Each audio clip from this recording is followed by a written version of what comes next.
Legal. E como é que rolou esse convite aí para entrar no ASP? Na verdade, foi através de um patrocinador de Los Angeles, né? O, o guitarrista da banda, o Doug Blair, foi jantar com esses amigos e aí ele comentou, né? Que eles estavam procurando um baterista para fazer uma tour. Uhum.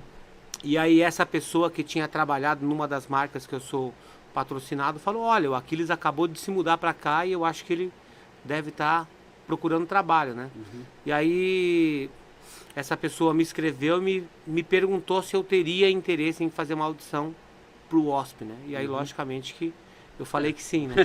Claro, né? E como é que foi essa audição lá? A audição, eles me pediram pra tirar 3 músicas, né? Uhum. Chainsaw Charlie, The Real Me e Love Machine. E aí quando a gente chegou pra tocar, eles me pediram pra tocar como as músicas eram.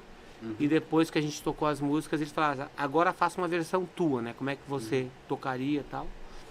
E aí a gente fez a audição e o Black me disse, daqui uma semana eu te ligo pra gente bater um papo e tal.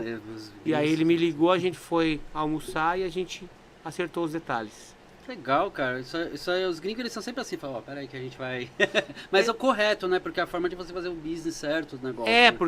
Porque muitas vezes quando você não pensa bem, às vezes você toma uma decisão ali que não é a mais acertada, né? Então às vezes você... precipitada, né? Exatamente, quando você espera um pouco, né?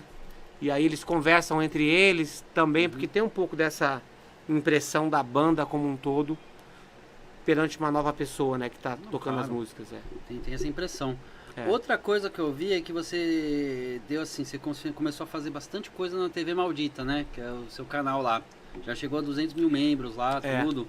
E durante a pandemia você desenvolveu um trabalho lá, bastante coisa assim online lá. Como é que você começou assim, como começou a pandemia, como é que você começou a trabalhar esse trabalho online e tudo? Então, na verdade foi um acaso, né? A pandemia pra mim começou no dia 13 de março de 2020, quando eu tava fazendo uma turnê como batera substituto para o Dragon Force.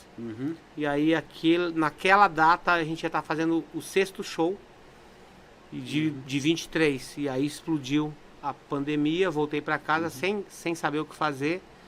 A única coisa que eu queria naquele momento era descansar um pouco, porque eu tinha saído de uma outra tour com o Tony McAlpine pelos Estados Unidos, e aí entrei nessa tour, né, e tive pouquíssimo tempo para me preparar, foram somente 7 dias. 7 dias, né? 7 dias para aprender 13 músicas que eu não tinha nem escutado ainda. Então foi muito trabalho e muita pressão, né? Porque eles usam cliques, né? Que tá tudo linkado com a iluminação. Nossa, então você tinha que tocar e mexer com a iluminação ainda. Exatamente, Se eu errasse alguma coisa, assim, de perder um tempo, alguma coisa, ia ter que parar a iluminação, o que estava programado. Mas aí, logicamente, eles têm um iluminador, né? Eles têm um iluminador que controla lá, que né? controla tudo, e caso acontecesse isso, né? Teria essa pessoa. Mas não aconteceu.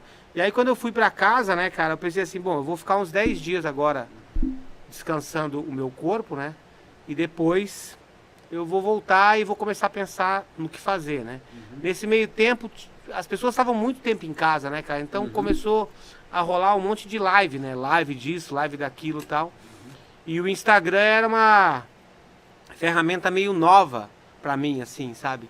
E aí quando eu comecei a ver que tinham aquelas lives, né, que estavam fazendo, eu fiz algumas lives, mas era o esquema assim que não dava pra ficar registrado, né, naquela época. Hoje em dia já dá, né? Hoje em dia fica registrado no Exatamente, YouTube, as plataformas registram. Não, mas digo assim, no Instagram não dava pra você salvar. Não salvava. Entendeu? Depois começou a ficar, mas aí conversando com um amigo meu, Gilson, porque eu liguei pro Gilson pra falar com ele, porque ele tinha me ajudado na parte da monetização do meu canal do YouTube. Então liguei para ele perguntando se não tinha alguma forma de deixar registrado no YouTube. Não, desculpa, no Instagram. E aí ele me falou, olha, no Instagram não tem ainda, mas eu acho que dá pra gente fazer pelo YouTube. Falei, como no meu YouTube?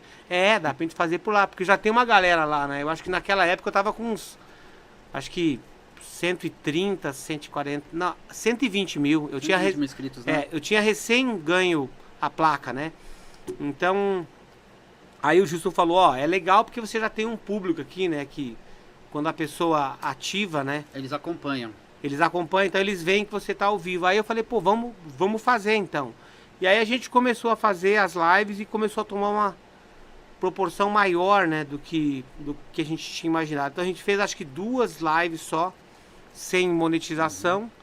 E a partir da terceira live, que eu acho que a gente fez com o Eloy, aí já começamos a monetizar e a juntar dinheiro. Né? Isso, Sepultura. isso. E aí a gente começou a monetizar e começamos a angariar dinheiro para União Musical, que era um grupo de músicos e equipe técnica que era coordenada pelo Cássio Cunha, batera, do Alceu Valença. E aí a gente começou a ajudar e a galera começou a se engajar.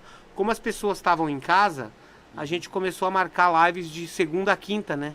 Segunda a quinta, né? Porque o pessoal tá tudo em casa. Tá em casa e aí começou a virar um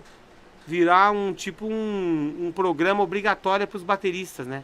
E aí a gente começou a perceber que o negócio tava crescendo. E aí a gente, como a gente estava em casa, né? Eu e o Gilson, ele não tinha muito o que fazer na parte da noite. E aí eu comecei a ir para minha sala, praticar sempre, todos os dias. E aí boa parte da minha pandemia era isso. Eu ia para minha sala praticar, voltava um pouco mais cedo, preparava um material para live. Sempre tinha que fazer uma pesquisa, né? Com os bateras que iam ser entrevistados. Então foi uma forma legal, assim, e bastante saudável de ajudar as pessoas, né? Você ajudando as pessoas, a gente conseguiu uma notoriedade numa época de pandemia que ninguém estava fazendo nada. Então foi uma coisa legal que a gente fez pela comunidade baterística do Brasil. Não, foi bacana isso daí.